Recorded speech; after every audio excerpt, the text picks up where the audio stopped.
Bu Hureyradan rivayet olunan hədisdə Allah Resulü sallallahu aleyhi və səlləm buyurur ki, qulun Allaha, Rəbbinə ən yaxın olduğu yer onun səcdə etdiyi yerdir.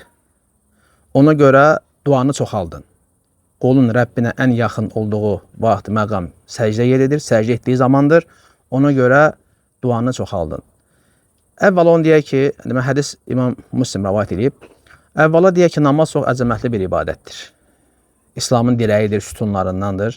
Ona görə bir müsəlman namazsız təsəvvür olunmur. Deyəndə ki, mən müsəlmanam, namazın yoxdursa sən necə özünə müsəlman deyə bilirsən?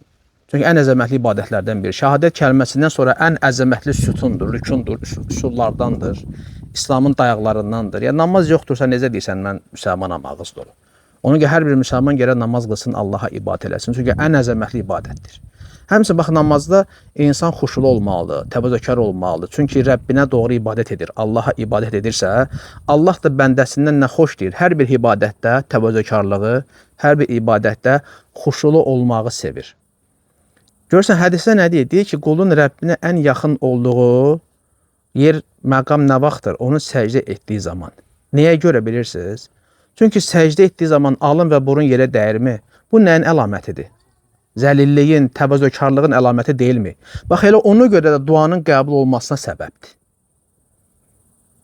Və deyir Allah Rəsulü, səcdədə duaları çoxaldın. Deməli, səcdədə dua etmək duanın qəbul olunması üçün səbəbdir. Çünki orada təvazökarlıq var, Allah qarşısında zəlillik var və insan da bu müstəcəb vaxtlardan, məqamlardan, zamanlardan gərək istifadə eləsin. Niyə? Hər birimizin Allaha ehtiyacımız var. Hər kəs möhtacdır Allaha. Bu həyatda nə addım atırsan at, sənin Allahın yardımı sənə olmasa, müvəffəqiyyəti olmasa, heç bir şey əldə edə bilmirsən.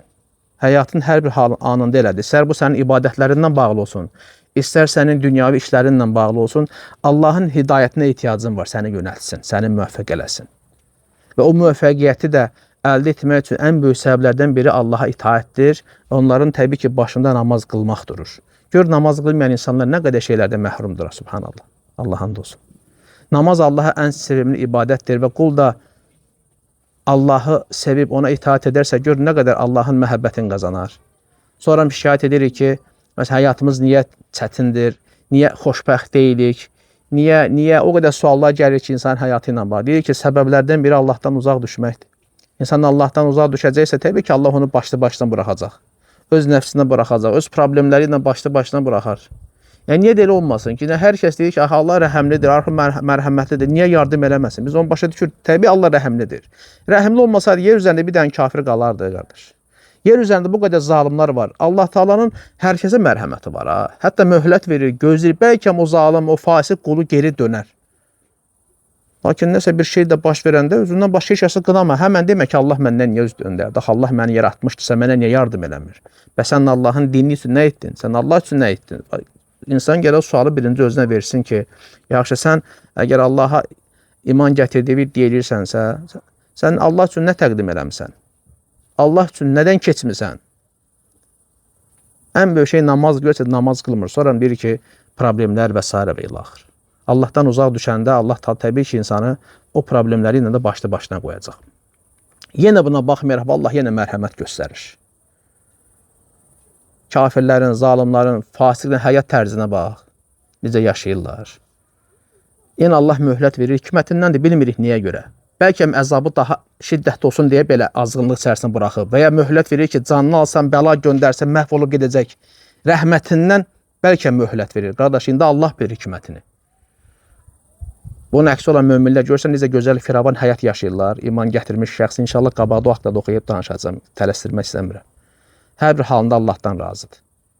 Deməli, namaz böyük ibadətdir, əzəmətli ibadətdir və qulun da namazda Allah ən yaxın olduğu yer, onun səcdədə olduğu yerdir. Çünki zəlilliyin, təvazökarlığın yeridir, məqamıdır və belə olanda təbii ki, duaya da cavab inşallah gələcəkdir.